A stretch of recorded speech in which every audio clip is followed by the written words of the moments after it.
మీరు కనుక channel first time visit చేస్తుంటే ఇప్పుడు కింద ఉన్న red colour subscribe button click చేసి పక్కన వచ్చిన బెల్ ఐకాన్ ఆల్ అనే బెల్ ఐకాన్ క్లిక్ చేయండి ఫ్రెండ్స్. నేను నోటిఫికేషన్ ఎప్పటికప్పుడు పొందగలరు ఫ్రెండ్స్. హాయ్ హలో అందరికీ నమస్తే, welcome to my channel PR academy.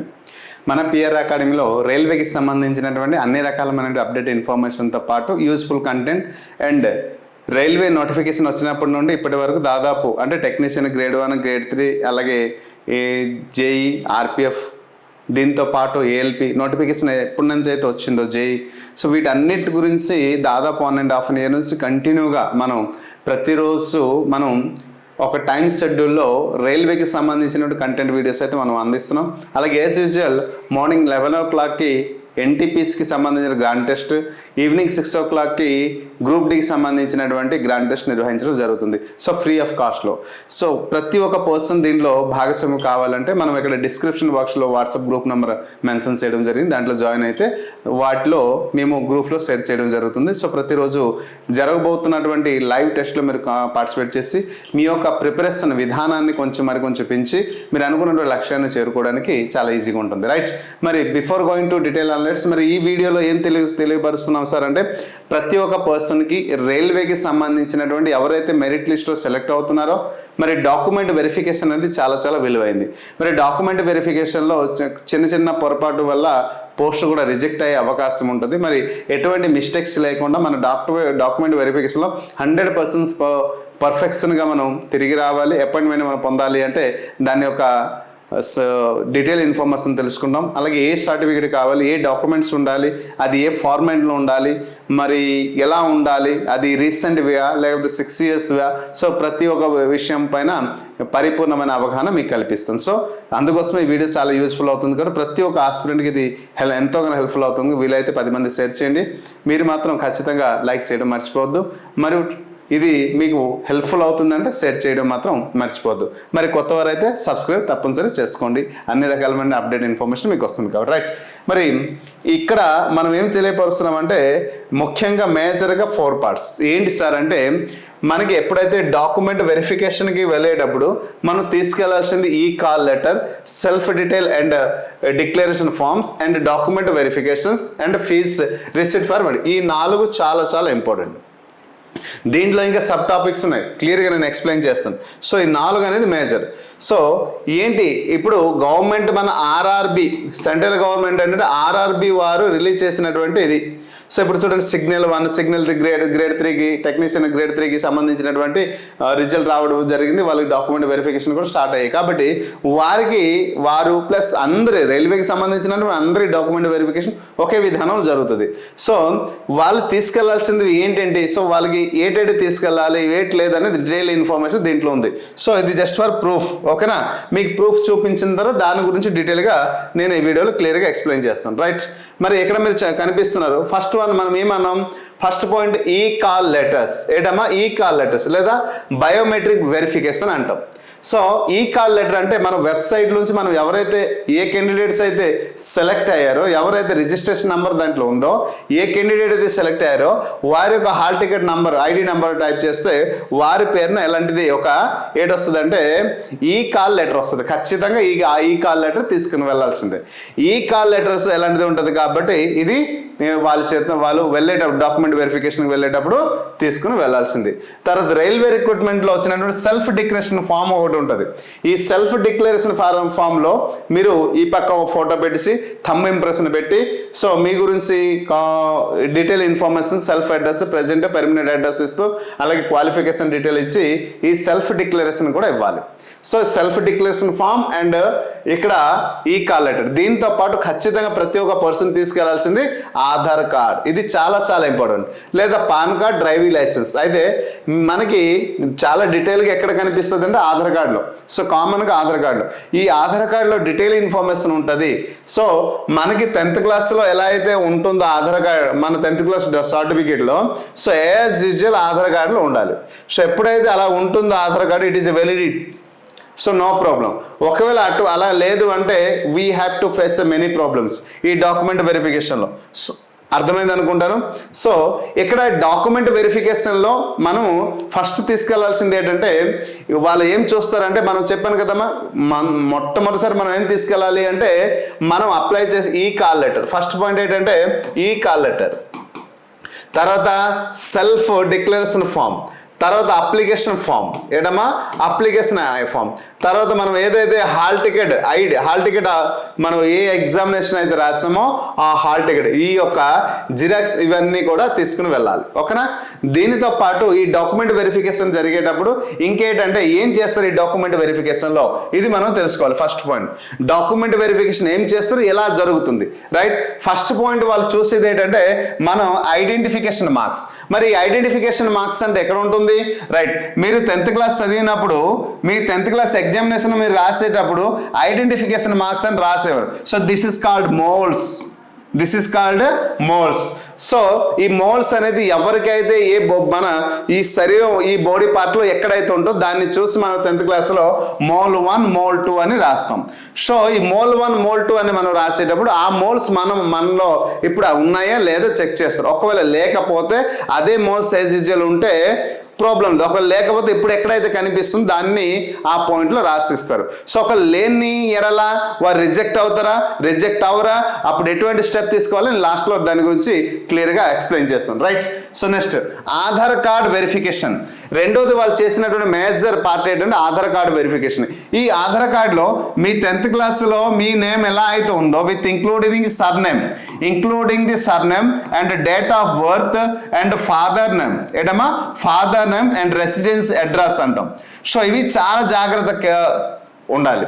So here ఎక్కడ సర్నేమ్ అన్నాం, ఫాదర్ నేమ్ అన్నాం, డేట్ ఆఫ్ బర్త్ అవి మాత్రం each and every letters as usual 10th క్లాస్లో ఎలా ఉండాలి, అప్లికేషన్ ఎలా ఉందో ఆధార్ కార్డులో ఎలా ఉందో 10th క్లాస్లో కూడా అలాగే ఉండాలి. అన్ని వేళలు ఒకేలాగా ఉండాలి. అయితే దీంతో పాటు థంబ్ ఇంప్రెషన్ అనేది వెరిఫికేషన్. ఇంకొకటి జరుగుతుంది అంటే థంబ్ ఇంప్రెషన్. సో మనం ఇచ్చినటువంటి సర్టి documents these are the true and genuine, these documents belongs to my self and me అని మనం థంబ్ ఇంప్రెషన్ ఇస్తాం.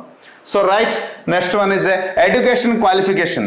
సో ఈ ఎడ్యుకేషన్ క్వాలిఫికేషన్కి వచ్చేటప్పుడు వాట్ ఎవర్ ది ఎడ్యుకేషన్, చూడండి కొంతమంది ఎస్ఎస్సితోని క్వాలిఫికేషన్ అప్లై చేసి ఉంటారు, కొంతమంది ఎస్ఎస్సి ప్లస్ ఐటీఐతో పాటు అప్లై చేసి ఉంటారు, కొంతమంది డిగ్రీతో పాటు, కొంతమంది ఇంటర్తో పాటు ఇంటర్ క్వాలిఫికేషన్లో, కొంతమంది డిగ్రీ క్వాలిఫికేషన్లో, కొంతమంది పీజీ క్వాలిఫికేషన్లో అప్లై చేస్తుంటారు. సో మీ దగ్గర ఉన్నటువంటి ఏ క్వాలిఫికేషన్లో మీరు అప్లై చేస్తుంటారో అక్కడ ఎగ్జామ్లో నోటిఫికేషన్ ఏ ఎలిజిబిలిటీ ప్రకారం అయితే అక్కడ అడగడం జరిగిందో దానికంటే మన క్వాలిఫికేషన్ కూడా ఎక్కువ ఉండవచ్చు, నో ప్రాబ్లం. కానీ అడిగినటువంటి ఎలిజిబిలిటీలో ఏదైతే అడిగారో ఆ డాక్యుమెంట్లో ముఖ్యంగా ఎస్ఎస్సి కానీ, ఎస్ఎస్సి ప్లస్ ఐటీఐ కానీ లేదా డిప్లొమా కానీ, ఓకే, ఈ సర్టిఫికేట్ ఖచ్చితంగా మనం ఒరిజినల్ తీసుకువెళ్ళాలి. ఏడు తీసుకెళ్ళాలమ్మా, ఒరిజినల్ ఖచ్చితంగా తీసుకెళ్ళాలి. దీంతో పాటు ఇవన్నీ కూడా 2 sets జిరాక్స్ తీసుకోవాలి. ఏటమ్మా 2 sets జిరాక్స్ చేయాలి, జిరాక్స్ తీసుకొని వెళ్ళాలి. తర్వాత దీంతో పాటు ఖచ్చితంగా ప్రతి ఒక్క పర్సన్ దగ్గర 10 పాస్ ఫోటోస్ ఉండాలి. 10 పాస్ ఫోటోస్ ఖచ్చితంగా ఉండాలి. ఎందుకంటే ప్రతి ఒక్క డిక్లరేషన్ ఫామ్లో మీ యొక్క ఫోటో పెట్టి అతికించి వాళ్ళకి ఇవ్వాల్సి ఉంటుంది. థంబ్ ఇంప్రెషన్ ప్లస్ ఫోటో ఉంటే ఇవ్వాలి. మినిమం 10 ఫోటోలు తీసుకెళ్ళాలి, pass photos. So 2 sets xerox తీసుకుని ఇవన్నీ కూడా ఇప్పుడు చెప్పాను కదమ్మా, ఈ డాక్యుమెంట్స్ అన్నీ కూడా ఇంక్లూడింగ్ అప్లికేషన్ ఫామ్ అలాగే ఈ కాల్ లెటర్. సో ప్రతిదీ కూడా 2 sets జిరాక్స్. వారైతే ఒకటి తీసుకుంటారు, ఇంకోటి ఇచ్చేస్తారు. బట్ ఎనీహౌ ఏదైనా అవసరం ఉంటే అందుకు 2 set జిరాక్స్ కాపీ అనేసి అక్కడ మెన్షన్ చేస్తుంది. కావాలంటే డిక్లరేషన్ మొత్తం మీరు చదువుకోవచ్చు, రైట్? నెక్స్ట్ ఈ ఎడ్యుకేషన్ క్వాలిఫికేషన్లో ఎస్ఎస్సి ప్లస్ ఇంటర్మీడియట్లో వచ్చినప్పుడు ఒక సర్టిఫికేట్, డిగ్రీకి వచ్చేటప్పుడు కొంతమంది చూడండి first year, second year, third year ఈ 3 సంవత్సరాలకి కొన్ని యూనివర్సిటీస్ ఏంటంటే మార్క్స్ షీట్ ఇస్తుంది, దీంతో పాటు ప్రొవిజనల్ ఇస్తుంది, దీంతో పాటు ఒరిజినల్ ఇస్తుంది. సో ఇవి కూడా మెన్షన్ చేయాల్సి ఉంటుంది. ఇవన్నీ కూడా తీసుకుని వెళ్ళాల్సి ఉంటుంది. ఓకే, సరే ఇవన్నీ నేను తీసుకెళ్ళి ఓన్లీ ప్రొవిజనల్ తీసుకెళ్తానంటే sometimes they will ready to accept it, sometimes they are not accept it. ఓకేనా? సో కాబట్టి ఖచ్చితంగా మనం అనేది ఇంకా పీజీ ఎక్స్ట్రా క్వాలిఫికేషన్ కదా. సో పీజీ క్వాలిఫికేషన్ కూడా తీసుకుని మీరు అప్లై చేసే అదర్ ఎనీ టెక్నికల్ క్వాలిఫికేషన్ కానీ అదర్ ఎనీ హైయర్ క్వాలిఫికేషన్ కానీ ఎస్ మనం క్లిక్ చేసి మన క్వాలిఫికేషన్ అప్లై చేసేటప్పుడు ఏమైనా చేస్తుంటే తీసుకెళ్ళవచ్చు. ఒకవేళ అప్లై చేసేటప్పుడు మన హైయర్ క్వాలిఫికేషన్ కానీ మెన్షన్ చేయకపోతే తీసుకోవాల్సిన అవసరం లేదు. ఎందుకంటే హైయర్ క్వాలిఫికేషన్ ఉంటే అప్లై చేయండి అంటే ప్రమోషన్లో కొంత హెల్ప్ఫుల్ అవుతుంది. కాబట్టి హైయర్ క్వాలిఫికేషన్ అనేది మనం ఖచ్చితంగా మెన్షన్ చేయాలి ఉంటే. So these are the very very very important. ఇది document. Next one of the major part is the date of birth. So ఈ డేట్ ఆఫ్ బర్త్ అనేది కొంతమంది మీసా ద్వారా తీసుకుంటారు, కొంతమంది ఆన్లైన్ ప్రాసెస్ తీసుకుంటారు, కొంతమంది మున్సిపాలిటీలో తీసుకుంటారు, ఒక్కొక్కరు ఒక్కొక్క దగ్గర, కొంతమంది మెడికల్లో తీసుకుంటారు ఒక్కొక్కరు. కానీ మనం 10th క్లాస్ సర్టిఫికేట్ ఏదైతే ఇస్తామో, మనం 10th క్లాస్ ఏపీలో తెలంగాణలో అయితే 10th క్లాస్ డాక్యుమెంట్ 10th క్లాస్లో ఎస్ఎస్సిలో మన దగ్గర ఉంటే so no need to date of birth, మళ్ళీ డేట్ ఆఫ్ బర్త్ మనం చేయాల్సిన అవసరం లేదు. ఎందుకంటే యాజ్ పర్ ది అయితే 10th క్లాస్లో ఇంటర్మీడియట్ డిగ్రీలో ఎలా అయితే ఉందో, అంటే 10th క్లాస్లో ఎలా ఉందో డేట్ ఆఫ్ బర్త్ ఇంటర్మీడియట్ డిగ్రీలో కూడా అలాగే ఉండాలి, మార్పు ఉండకూడదు. సో ఆధార్ కార్డులో అలాగే ఉండాలి. అలాంటప్పుడు ఇక్కడ డేట్ ఆఫ్ బర్త్ అవసరం లేదు, ఉంటే తీసుకోలేండి. కానీ తీసుకువెళ్తే మాత్రం ఆ డేట్ ఆఫ్ బర్త్ సర్టిఫికేట్లో 10th క్లాస్ సర్టిఫికేట్లో మీ దగ్గర ఉన్న డాక్యుమెంట్ అన్నీ కూడా ఒకేలాగా ఉండాలి. So it is a major part. In case ఏమైనా పొరపాటు ఉన్నచో you may face problems. So ఆ ప్రాబ్లం నుంచి అధిగమించడానికి ఏ కారణాలు ఉన్నాయో నేను చెప్తాను లాస్ట్లో, కొంచెం ఓపిక పట్టి వినండి. సో మై డియర్ ఫ్రెండ్స్, మన దగ్గర రైల్వేకి సంబంధించినటువంటి RRBకి సంబంధించినటువంటి 2025, సో ఈ 2025లో రాబోయే నోటిఫికేషన్ ఏవైతే ఉన్నాయో, ఇప్పుడు ఉన్నటువంటి గ్రూప్ డి కానివ్వండి, లేదా NTPC కానివ్వండి, కంప్లీట్ కోర్స్ మన దగ్గర ఉంది. అయితే అందరి దగ్గర ఉన్నది కూడా మా దగ్గర ఉంది. మరి ఏంటి సార్ పిఆర్ అకాడమీ ఒక special? Yes, PR academy special ఏంటంటే పిఆర్ అకాడమీ కేవలం NCERT కంటెంట్ మాత్రమే అందిస్తుంది. రైట్, NCERT ఇది గుర్తుపెట్టుకోండి.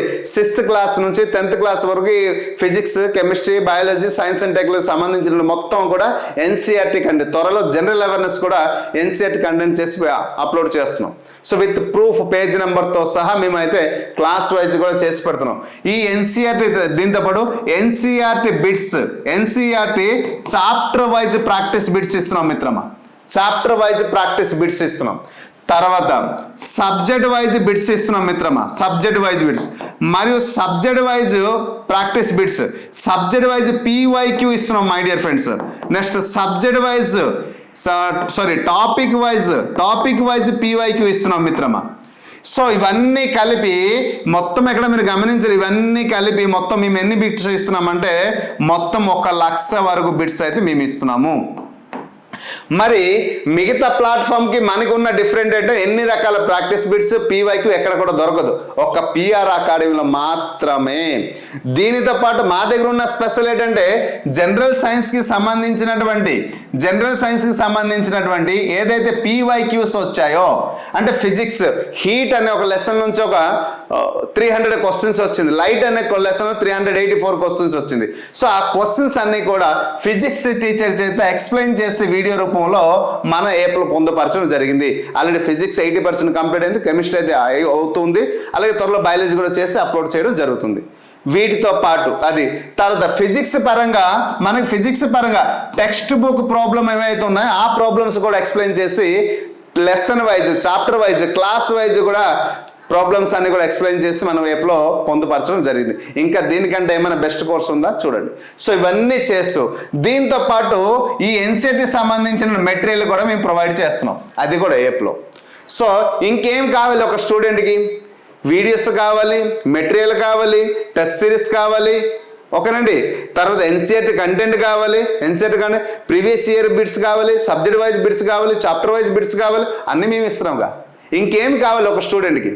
సో ఒక స్టూడెంట్కి ప్రిపరేషన్కి జాబ్ సాధించాలి అనే దృఢమైనటువంటి సంకల్పం ఎవరైతే నిర్ణయం తీసుకుని ముందుకు వెళ్తున్నారో ఆ పర్సన్కి కావాల్సిన కంప్లీట్ కంటెంట్ విత్ లో కాస్ట్, ఎంత బెస్ట్ కంటెంట్ లో కాస్ట్లో అందించడం జరుగుతుంది. ఉగాది ఆఫర్ ఉంది, ఇమీడియట్గా పర్చేస్ చేసుకోవాలని మనస్ఫూర్తిగా కోరుకుంటాను. Right, so coming to the point, category 4లో సర్టిఫికేట్స్.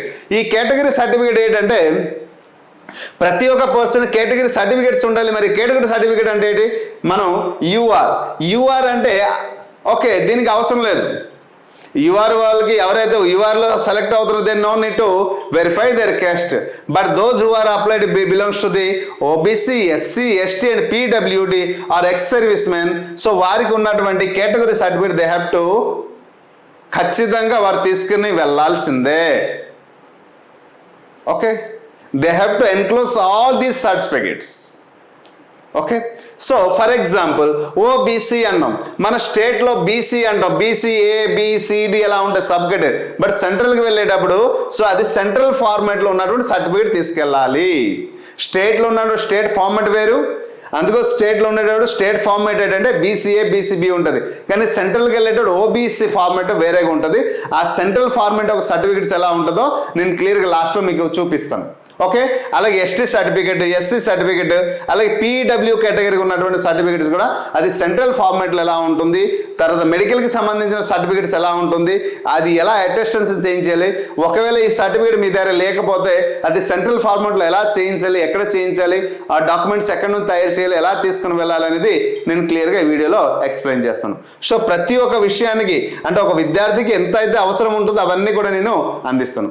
మరి కేటగిరీలో ఇంకా కొన్ని సర్టిఫికేట్స్ ఉన్నాయి. కొంతమంది ఈబీసీ, ఓకే చూడండి, ఎకనామికల్ బ్యాక్వర్డ్స్ ఉంటారు కేస్ట్, మరి ఇక్కడ ఎకనామికల్ వీకర్ సెక్షన్ కూడా ఉంటారు.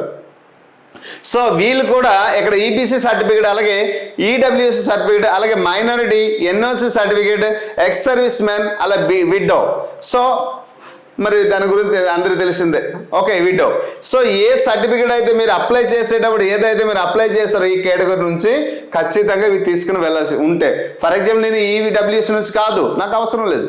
ఈబీసీ సర్టిఫికేట్ నేను అప్లై చేయలేదు ఆ కేటగిరీలో, నాకు అవసరం లేదు. నేను మైనారిటీ కాదు, నాకు అవసరం లేదు. ఒకవేళ మీరు ఆ కమ్యూనిటీకి ఆ కేటగిరీ చెంది ఉంటే ఖచ్చితంగా మీరు తీసుకోవాలి. నేను ఎక్స్ సర్వీస్ మెన్ పర్సన్ కాదు, నేను తీసుకోవాల్సిన అవసరం లేదు. నేను ఎక్స్ సర్వీస్ మెన్ పర్సన్, అప్పుడు నాకు అవసరం ఉంటుంది. So this is the procedure.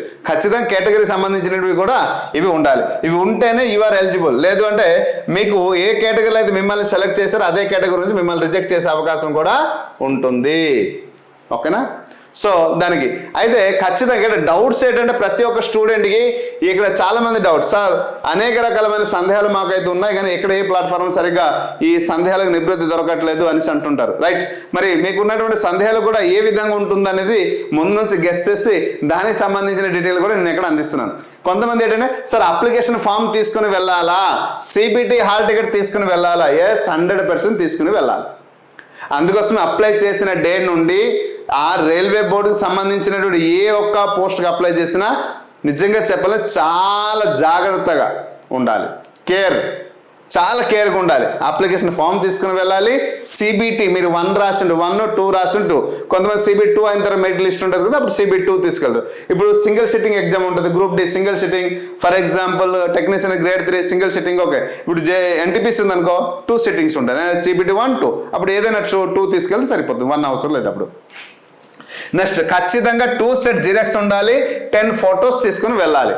2 sets xerox ఖచ్చితంగా తీసుకెళ్ళాలి.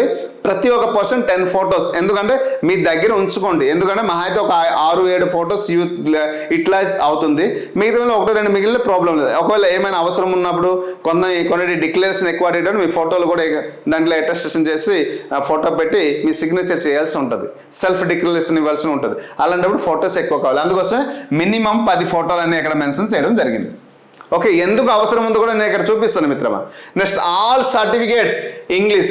ఇప్పుడు మీరు చేస్తున్నటువంటి కేస్ట్ సర్టిఫికేట్ కానీ, ఇన్కమ్ సర్టిఫికేట్ కానీ, కమ్యూనిటీ బేస్డ్ కానీ, కేటగిరీ సర్టిఫికేట్ కానీ అది ఖచ్చితంగా ఏ ఫోన్లో ఉండాలి అంటే ఇంగ్లీష్ లాంగ్వేజ్లో ఉండాలి. ఇప్పుడు మనం కేస్ట్కి అప్లై చేసేటప్పుడు సమ్టైమ్స్ ఎప్పుడో పాత కాలంలో చేసినప్పుడు కేస్ట్ సర్టిఫికేట్ తెలుగులో ఉంటుంది. So it is not useful. ఆ ఫార్మాట్ మొత్తం ఖచ్చితంగా ఇంగ్లీష్లో ఉండాలి. నో నీడ్ టు అక్కడ తెలుగు ఉంటే మాత్రం పనికిరాదు. సో నెక్స్ట్ స్టడీ సర్టిఫికేట్ ఎక్కడ ఉంటే మెన్షన్ చేయండి, లేకపోతే ఇట్ ఈస్ నాట్ మెండటరీ. ఇది ఖచ్చితంగా ఉండాలని అవసరం లేదు. ఎందుకంటే ఈ స్టడీ సర్టిఫికేట్ అనేది ఎప్పుడు అవసరం ఉంటుంది, లోకల్ నాన్ లోకల్ ఐడెంటిఫై చేయడానికి. So UR belongs to the India, then UR the local. Right, so state పోస్ట్కి డిస్ట్రిక్ట్ లెవెల్ పోస్టులు ఉండేటప్పుడు ఖచ్చితంగా స్టడీ సర్టిఫికేట్ అవసరం ఉంటుంది.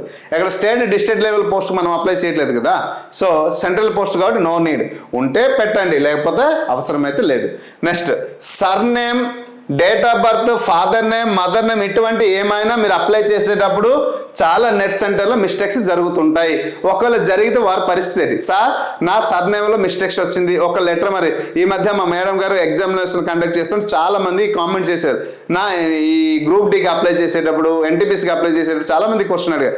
నా నా నేమ్లో అప్లికేషన్లో సర్నేమ్లో స్పెల్లింగ్ మిస్టేక్ వచ్చింది, లేదా ఫాదర్ నేమ్లో స్పెల్లింగ్ మిస్టేక్ వచ్చింది, అలాగే మదర్ నేమ్లో స్పెల్లింగ్ మిస్టేక్ వచ్చింది, లేదు నేమ్లో ఫుల్ నేమ్లో స్పెల్లింగ్ మిస్టేక్ వచ్చింది, ఇది అటు అయిపోయింది, సో నా నేమ్ బదులు ఇంకోటి పడిపోయింది, ఇలా మా పరిస్థితి ఏంటి అనేసి.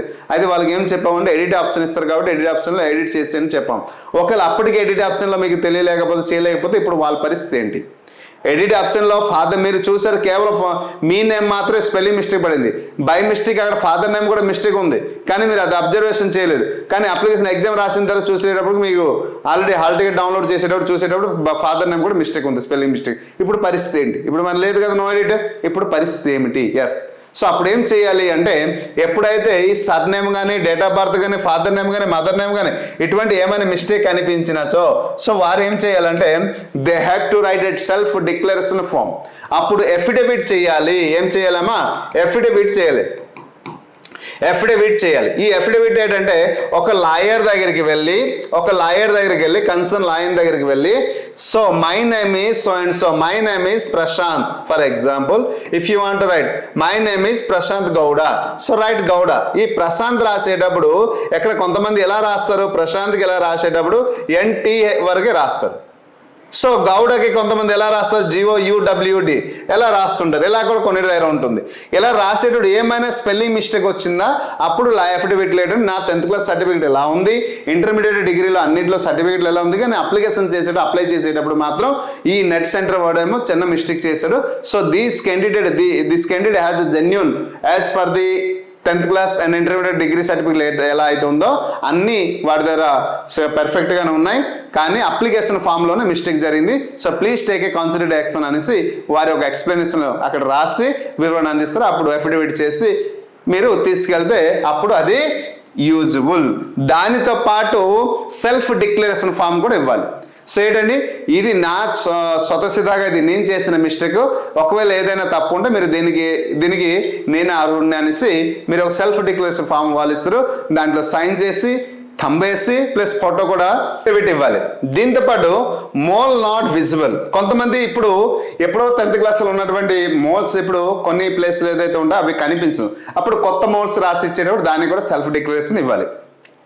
10th క్లాస్ నుంచి చదివేటప్పుడు ఆ మోల్ ఉండేది నెక్ పైన, లేకపోతే ఫేస్ పైన, లేకపోతే షోల్డర్స్ పైన ఉండేది. అది ఇప్పుడు లేదు, ఫింగర్స్ పైన ఉందని మనం డిక్లరేషన్ రాసి కనిపించిన మోల్స్ ఇవ్వాలి. సో మళ్ళీ అదే డిక్లరేషన్ రాసి ఫోటో పెట్టి ఇవ్వాలి. నెక్స్ట్ పోలీస్ సర్టిఫికేట్ ఇప్పుడైతే అవసరం లేదు. మీకు జాబ్ వచ్చిన తర్వాత ఎంక్వైరీకి వస్తారు, అప్పుడు క్యారెక్టర్ సర్టిఫికేట్ అనేది వారు వచ్చి మీ యొక్క క్యారెక్టర్ నుంచి సర్టిఫికేట్ ఇప్పుడైతే ఇవ్వాల్సిన అవసరం లేదు. Next study gap certificate. ఇక్కడ స్టడీ గ్యాప్ కూడా అవసరం లేదు. స్టడీ గ్యాప్ అంటే కొంతమంది 6th క్లాస్ చదివి 7th క్లాస్ చదవకుండా 1 year 2 years మళ్ళీ 7th క్లాస్ చదివి ఉంటారు, ఓకేనా. లేదా 10th క్లాస్ పాస్ అయిపోయిన తర్వాత, లేదా ఇంటర్మీడియట్ పాస్ అయిన 1 or 2 years ITI చేసిన తర్వాత 2 years ITI లేకుండా మళ్ళీ తర్వాత డిగ్రీ చేసిండు. అలా స్టడీ గ్యాప్ ఉంటే ఆ స్టడీ గ్యాప్ సర్టిఫికేట్ ఇవ్వాలా అంటే అవసరం లేదు. అది చెప్పాను కదా, స్టేట్ లెవెల్లో కానీ డిస్ట్రిక్ట్ లెవెల్ ఏదైనా పోస్ట్కి అప్లై చేసేటప్పుడు ఆ స్టడీ గ్యాప్ అంటే ఏంటంటే మనం రెసిడెన్స్ పెట్టుకుంటాం. సో ఫర్ ది లోకల్ అనేసి. సో ఇప్పుడు ఇక్కడ సెంట్రల్ పోస్ట్ కాబట్టి ఇది అవసరం లేదు. నెక్స్ట్ TC అండ్ CC ఇది కూడా అవసరం లేదు. Conductor certificate and transfer certificate ఎక్కడ చెప్పాను కదా, లోకల్ పోస్ట్కి అయితే అది అవసరం ఉంటుంది. మీకు ఇప్పుడే చెప్పాను కదమ్మా ఫార్మాట్, సెంట్రల్ ఫార్మాట్ అది ఎలా ఉండాలి అంటే చూడండి ఇక్కడ. సో ఒక SC పర్సన్, STకి సంబంధించిన క్యాండిడేట్ ఇది చూడండి ఇక్కడ ద కాన్స్టిట్యూషన్ జమ్మూ కాశ్మీర్ ఇవన్నీ డాటా ఉండాలి. ఇవన్నీ ఉంటూ అది ఖచ్చితంగా ఈ ఫార్మాట్లో ఉంటేనే అక్కడ సెంట్రల్ ఫార్మాట్లో క్యాస్ట్ సర్టిఫికేట్గా కన్సిడర్ చేస్తారు, లేకపోతే కన్సిడర్ చెయ్యరు. ఇది లాస్ట్లో మీకు చూపిస్తాను. మన స్టేట్లో మీ సేవ ద్వారా మనం తీసుకున్నటువంటి కానీ, సచివాలయం ద్వారా తీసుకున్నటువంటి కానీ, తెలంగాణలో అయితే మీ సేవ, ఏపీలో అయితే సచివాలయం ద్వారా తీసుకున్న సర్టిఫికేట్లో డిస్ట్రిక్ట్ లెవెల్ ఎలా ఉంటుంది, OBC ఫార్మాట్ తీసుకుని ఎలా ఉంటుందో ఒకసారి చూపిస్తాను. అలాగే OBC NCL సర్టిఫికేట్ సంబంధించింది ఇది ఈ ఫార్మాట్లో ఉండాలి. ఒకళ్ళు లేకపోతే ఇది ఫిల్ చేసి జిరాక్స్ చేసి ఇలాంటిదాన్ని ఫిల్ చేసి మీరు డిస్ట్రిక్ట్ డెప్యూటీ మనకి ఉన్నటువంటి ఎవరైతే తహసీల్దార్ ఉన్నారో ఆ తహసీల్దార్ దగ్గరికి వెళ్ళి MR ఆఫీస్కి వెళ్ళి ఇవి అటెస్టేషన్ చేయించుకొని తీసుకుని వెళ్ళాల్సి ఉంటుంది. దీనికి సెల్ఫ్ డిక్లరేషన్. సో నేను అప్లై చేసేటప్పుడు కేస్ట్ నాది BCB, నేను అప్లై చేసేటప్పుడు 2024లో అప్లై చేసిన పోస్టు ఇప్పుడు 2025 వచ్చింది కాబట్టి 1 year బ్యాక్ అన్నారు కాబట్టి నేను 2023లో చేసిన కేస్ట్ సర్టిఫికేట్ నాది ఉండేది. ఇప్పుడు కూడా అదే కేస్ట్ నాది, నాలో కేస్ట్ అయితే మారలేదు, నేను అదే కేస్ట్ చెందినవన్నీ అనేసి మనం సెల్ఫ్ డిక్లరేషన్ ఒకటి రాసి ఇవ్వాలి. సర్టిఫికేట్ అలాగే ఇన్కమ్ ఇవన్నీ కూడా మినిమం 1 yearది అడుగుతున్నాను. సో అప్పుడు 1 year కానీ 2 years 3 years ఉంటే ఎలాంటి డిక్లరేషన్ ఫామ్ ద్వారా డిక్లరేషన్ రాసి సిగ్నేచర్ పెట్టి మీరు క్లియర్గా ఇవ్వాల్సి ఉంటుంది. So got it. ఈ ఫామ్స్ ఎక్కడ దొరుకుతున్నాయి అంటే నోటిఫికేషన్లో లాస్ట్ పేజెస్లో ఈ ఫామ్స్ అయితే పొందుపరచడం జరిగింది. మీరు ఏ నోటిఫికేషన్ అయితే అప్లై చేసి దాన్ని ఎక్కడ చూడండి అమ్మా, ఇక్కడ ఇన్కమ్ లేదా ఇన్కమ్ సర్టిఫికేట్ లేదా ఎకనామికల్ వీకర్ ఈడబ్ల్యూఎస్ సర్టిఫికేట్కి సంబంధించి దీనికి next EWS economic EBC economical backwards సెక్షన్కి క్లాస్కి సంబంధించినవి ఇది ఈ ఫార్మాట్లో ఉండాలి. నెక్స్ట్ దీనికి సంబంధించిన డిక్లరేషన్ ఇది చెప్పాను కదా, ఖచ్చితంగా ఫోటో ఉండాలి అని ఇలా. ఓకేనా? So validity for the year of ఇది ఎన్ని సంవత్సరాల వరకు వ్యాలిడిటీ ఉంటుంది అనేది అక్కడ డిస్ట్రిక్ట్ మనం తహసీల్దార్ ఆఫీస్కి వెళ్ళి ఇవి మనం చేయించుకోవాలి. ఇది సెంట్రల్ ఫార్మాట్లో ఉన్నటువంటి సర్టిఫికేట్స్. సో ఇప్పుడు పిహెచ్కి సంబంధించిన డిజేబిలిటీకి సంబంధించినటువంటి మెడికల్ సర్టిఫికేట్ ఏదైతే ఉందో ఆ మెడికల్ సంబంధించి ఈ ఫార్మాట్లో ఉండాలి. ఎలా ఉండాలి అక్కడ ఖచ్చితంగా ఇది చేసి మీరు ఏదైతే ఏ కన్సర్న్ డిపార్ట్మెంట్ దగ్గర మీరు తీసుకున్నారో అక్కడికి వెళ్ళి అటెస్టేషన్ అనేది చేయించుకుని తీసుకుని వెళ్ళాల్సి ఉంటుంది. డిజేబిలిటీకి సంబంధించిన ఇది సెంట్రల్ ఫార్మాట్. ఓకే, నెక్స్ట్ స్క్రైబ్కి ఎవరైనా పెట్టుంటే వాళ్ళు కూడా సెల్ఫ్ డిక్లరేషన్ ఎవరికి తీసుకెళ్లారు, వాళ్ళ ఏజ్ ఏంటి, క్వాలిఫికేషన్ ఏంటి, నేమ్ అంటే వాళ్ళ గురించి డీటెయిల్ చేసుకుని ఇది కూడా సిగ్నేచర్ ఆఫ్ ది స్క్రైబర్ ఎవరైతే స్క్రైబ్ తీసుకెళ్లారో వారి గురించి కూడా డీటెయిల్. ఓకేనా? నెక్స్ట్ ఎక్స్ సర్వీస్ మ్యాన్కి సంబంధించినటువంటి ఫార్మాట్ ఇది చూడండి. ఇది సెంట్రల్ ఫార్మాట్. ఇది మనం మీ సేవ ద్వారా అప్లోడ్ చేసేటప్పుడు ఇది సెంట్రల్ ఫార్మాట్. ఈ సెంట్రల్ ఫార్మాట్లో ఎలా ఉంటుంది అనమాట. సో ప్రతి ఒక్క ఇయర్ నుంచి ఎలా ఉంటుంది. స్టేట్లో సంబంధించినటువంటి చూడండి, ఇది మన ఓబీసీకి సంబంధించినటువంటిది ఎలా ఉంటుంది, బీసీకి సంబంధించిన ఎలా ఉంటుంది, ఓబీసీకి సంబంధించింది ఎస్సీ, ఓబీసీ అలాగే ఎస్సీ అలాగే ఎస్టీకి సంబంధించినటువంటి సర్టిఫికేట్ అయితే ఇలా మన సెంట్రల్ ఫార్మాట్లో అయితే ఇలా, స్టేట్ ఫార్మాట్లో అయితే ఇది అయితే చెల్లుబాటు అవ్వదు. ఓకేనండి, ఖచ్చితంగా ఈ ఫార్మాట్లోనే ఉండాలి, ఇది గుర్తుంటుంది. So these are the major points.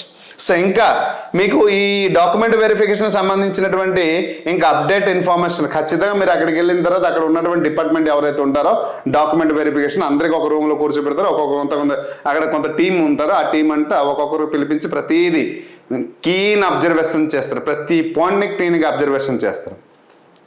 ఈ అబ్జర్వేషన్ చేసేటి ఒకవేళ ఏమైనా లేకపోతే మనం సార్ నాకు ఈ ఇయర్లో నేను అనుకున్నటువంటి టైంలో నేను ప్రొడ్యూస్ చేయలేకపోతున్నాను, so give me 1 month or 15 days or 2 months time, I will be again reproduce this certificate అని మనం ఒక సెల్ఫ్ డిక్లరేషన్ రాసి ఇస్తే వాళ్ళకు సెల్ఫ్ డిక్లరేషన్ ఫామ్ ఇస్తారు. ఆ ఫామ్లో మనం సైన్ చేసి అటెస్ట్ చేసి సో ఏ గ్రౌండ్ రీజన్లో మీరు ఆ సర్టిఫికేట్ని ఇవ్వలేకపోయారో అని రాసిస్తే అక్సెప్టబుల్, రిజెక్ట్ అది చేయరు.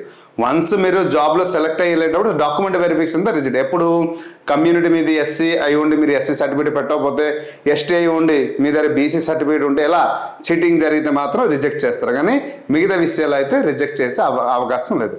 మళ్ళీ ఒకసారి అవకాశం ఇస్తారు. అవకాశంకి ఇచ్చేటప్పుడు ఆ డాక్యుమెంట్ తీసుకొని అక్కడ సబ్మిట్ చేయగలిగితే అది జెన్యూన్ అయితే మాత్రం ఖచ్చితంగా మనకి అపాయింట్మెంట్ ఇస్తారు. రిజెక్ట్ చేసే అవకాశం అయితే లేదు. సో ఇప్పుడు క్లియర్గా మీకు తెలిసింది రైల్వేకి సంబంధించిన డాక్యుమెంట్ వెరిఫికేషన్లో ఏ డాక్యుమెంట్స్ ఉండాలి, ఎలా ఉండాలి, ఏ ఫార్మేట్లో ఉండాలి, ప్రతి ఒక్క విషయం మీకు అవగాహన వచ్చింది. ఛానల్ ఖచ్చితంగా లైక్ చేసి షేర్ చేసి వీడియోని కొంతమంది షేర్ చేస్తారని ఆశిస్తున్నాను. I hope you understand clearly. Thank you. Hi friends, మీరు ఇక్కడ నా ఛానల్ ఫస్ట్ టైం విజిట్ చేస్తుంటే ఇప్పుడు కింద ఉంటుంది red colour subscribe button click చేయండి. పక్కన వచ్చేటువంటి బెల్ ఐకాన్ క్లిక్ చేస్తే నేను అందించే లేటెస్ట్ అప్డేట్ మీరు ఎప్పటికప్పుడు నోటిఫికేషన్ ద్వారా అయితే పొందగలరు ఫ్రెండ్స్. అలాగే నా యాప్ని కూడా డౌన్లోడ్ చేయండి ఫ్రెండ్స్. Thank you.